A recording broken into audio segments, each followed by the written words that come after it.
philoménale, c'est vraiment d'arriver à décloisonner la philosophie. De dire que les questions philosophiques ne sont pas spécifiques à des élèves qui seraient déjà âgés en terminale, mais qu'on peut entamer des réflexions philosophiques, des réflexions un peu abstraites, des généralisations, on pourrait parler de conceptualisation avec même des élèves assez jeunes. C'est progressif, ça ne marche pas toujours, mais c'est une manière en fait quand même d'avancer vers un peu de philosophie avant le lycée et avant la classe terminale. Et ça c'est très intéressant.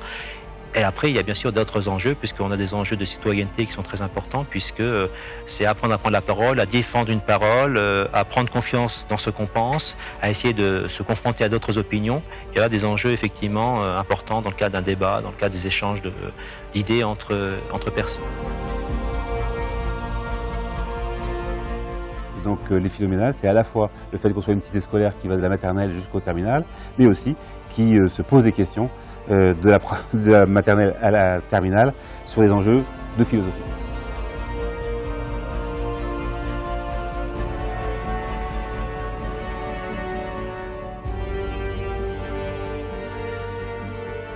Ça fait déjà la 3e année que je participe à ce projet, que je trouve très riche pour les élèves. Ça nous emmène à faire des débats, à leur poser des questions, à les amener à réfléchir, à justifier leurs réponses, à écouter les autres, à remettre en question leurs idées, à essayer de creuser un peu plus les idées. Voilà, c'est un très bon exercice à réaliser en classe. Voilà, en tant que futurs citoyens, ils auront l'habitude de se questionner et d'être ouverts aux idées des autres. On a fait un voyageur philosophe et on a mis 3 paysages derrière pour montrer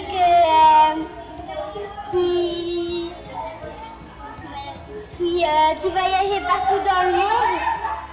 Et on a mis des sentiments pour dire que partout dans le monde on peut communiquer avec les sentiments. On a dit qu'il avait un œil fermé et un œil ouvert parce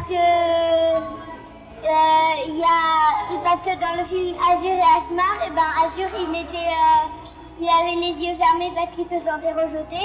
Et là, il est étranger parce qu'il a 3 couleurs de peau. À l'intérieur de nous, on est tous semblables parce qu'on est tous des humains. On grandit, on respire, on mange, on vieillit, on meurt.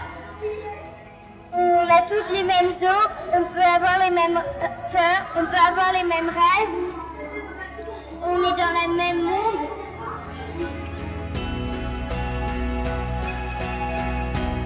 Tout au début, nous avons voulu présenter comme objet une scénette, mais toute la classe a préféré de faire une histoire par écrit. Alors l'objet parle de l'histoire d'un petit garçon malgache que nous avons appelé Pim. Pim n'a que 8 ans, mais il a perdu ses parents lors de l'épidémie de la peste. Quelquefois on s'est pas mis d'accord, mais après on s'est mis d'accord pour le mariage qu'on va choisir.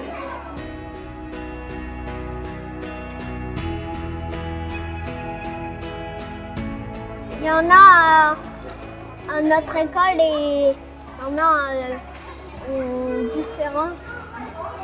Il y en a dans un bout de Madagascar. Il y en a dans le bout du haut de Madagascar.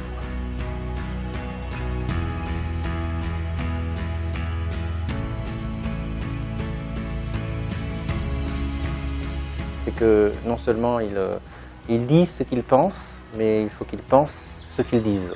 Et c'est ça qui est important. Et est-ce que vous avez trouvé que les élèves ont été intéressés par la création de ces fresques? Oui. Et par rapport à lundi, on les a laissés plus libres finalement. Aujourd'hui, on les a plus orientés sur une question et vraiment leurs dessins. Justement, j'ai récupéré tous les dessins avec les élèves et j'aurais demandé de me dire vraiment en quoi ils avaient répondu à la question au travers de leurs dessins. Et là, ils ont tous eu quelque chose à dire et ça a été déclencheur d'une réflexion en fait. Comme c'est difficile pour les petits de mettre en mots, en fait, leur réflexion. Ils l'ont mis en dessin et c'était très clair, quoi.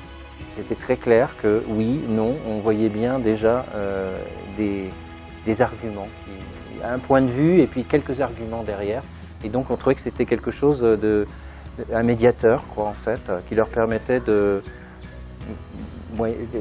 réfléchir et d'aborder ces 4 questions.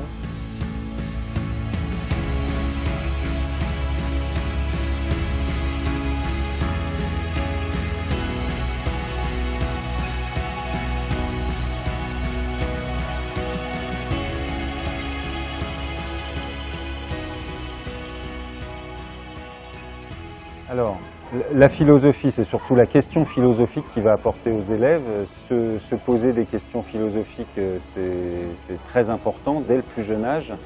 Et ça apporte aussi aux enseignants et aux enseignantes de savoir poser des questions philosophiques. C'est-à-dire qu'on est loin de la question classique, moralisatrice, avec la conclusion moralisatrice elle aussi. Et là, on se pose des questions, on est toutes et tous au même niveau, c'est-à-dire les profs sont au même niveau que les élèves, et on essaye de répondre, et parfois, il n'y a pas de réponse, ou alors la réponse va prendre plusieurs années, voire toute une vie, à être trouvée. Voilà, donc c'est très important de se rendre compte de ça dès le plus jeune âge.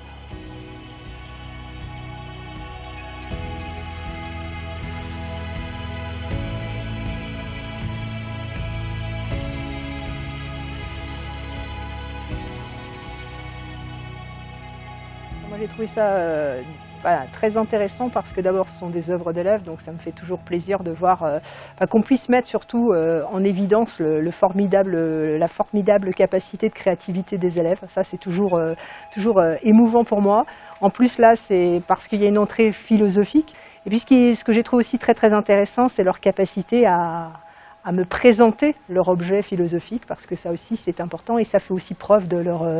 ça fait montre, on va dire, de leur implication dans le projet. C'est vraiment eux qui ont réalisé. Et souvent, hier, j'étais avec des enseignants, puis les parents ont montré aux parents les objets qu'étaient capables de construire les enfants, et les parents disaient à la maîtresse « Ah bon, il l'a fait tout seul ?» Oui, là, ils le font tout seul, alors évidemment accompagnés par leurs enseignants. Mais voilà, donc c'est toujours très émouvant, et ça m'a énormément plu par sa richesse, par sa diversité et par sa complexité. Puis les mots d'enfant sont parfois aussi assez violents, et on le voit à travers ce qu'ils peuvent définir entre la notion de copain, d'ami, enfin bon, voilà, non, c'est très bien. Comment est-ce qu'on peut communiquer avec des gens qui vivent très loin et qui n'ont rien presque en commun avec nous?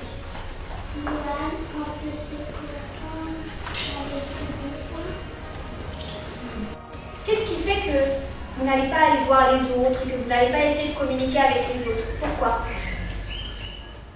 Déjà, on peut avoir un copain même s'il habite très loin, à l'autre bout du monde.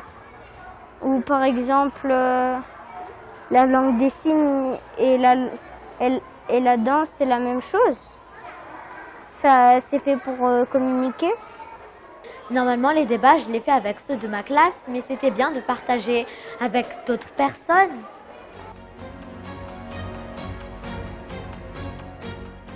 Les élèves s'intéressaient vraiment aux questions qu'on leur posait. Ils avaient beaucoup de réparties. C'était vraiment très intéressant pour eux, et je pense que pour nous aussi ça a été bénéfique.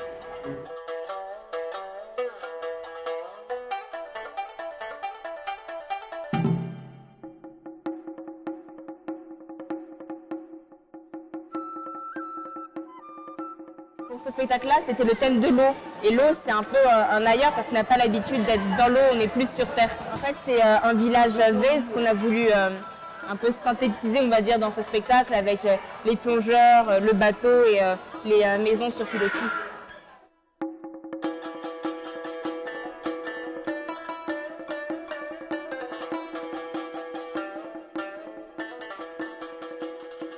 Les phénomènes cette année, c'est quand même beaucoup de monde, hein, puisqu'on a 22 classes de primaire, avec le secondaire, ça fait une trentaine de classes, donc ça fait plus de 600 élèves, donc ça fait effectivement beaucoup de monde, donc ça veut dire que ça plaît aux collègues et aux élèves qui sont déjà venus, il y en a d'autres qui arrivent, donc je dirais que le bilan est plutôt positif. C'est la 3e édition, on a ajouté une nouvelle activité qui est l'idée de faire une fresque à partir de questions. Donc là, on a une nouvelle activité, on a des débats, on a des objets qui sont visibles. Donc c'est effectivement quelque chose qui me semble être en progression. Il y a toujours en fait une question, un thème général. On a eu la rencontre de l'autre, des mots et des paroles, et cette année, on est effectivement sur Voyage vers l'ailleurs, le différent et le semblable. Et donc l'idée, effectivement, c'est de poser des questions qui vont permettre aux élèves de réfléchir, donc d'engager des modes de réflexion un petit peu abstraits, et ça c'est très important en termes de compétences à acquérir par les élèves, et puis de débattre de manière complètement libre. C'est ça qui est intéressant dans un débat, c'est qu'ici on n'a pas de bonne ou de mauvaise réponse a priori, on est simplement dans l'idée de permettre aux élèves de s'exprimer et de dire réellement ce qu'ils pensent. Et là, c'est un exercice qui est assez singulier pour eux parce qu'ils n'ont pas à donner la bonne réponse. Et donc, ils sont vraiment dans l'expression de ce qu'ils pensent. Et puis après, on va essayer de les amener à argumenter, à généraliser et à arriver vers, je dirais, une orientation un peu philosophique. L'opération ne pourrait pas être réalisée s'il n'y avait pas la classe de première L, puisqu'il y a plus de 40 groupes qui fonctionnent en même temps, qui tournent sur différentes activités. Et là, ils sont vraiment des passeurs, des accompagnateurs, et ils sont vraiment très précieux pour permettre que l'opération soit une réussite. Et puis, en même temps, pour eux, c'est assez formateur parce qu'il faut accompagner des élèves, il faut discuter avec eux, et il y a une responsabilité réelle, et ça, c'est vraiment très intéressant, il me semble.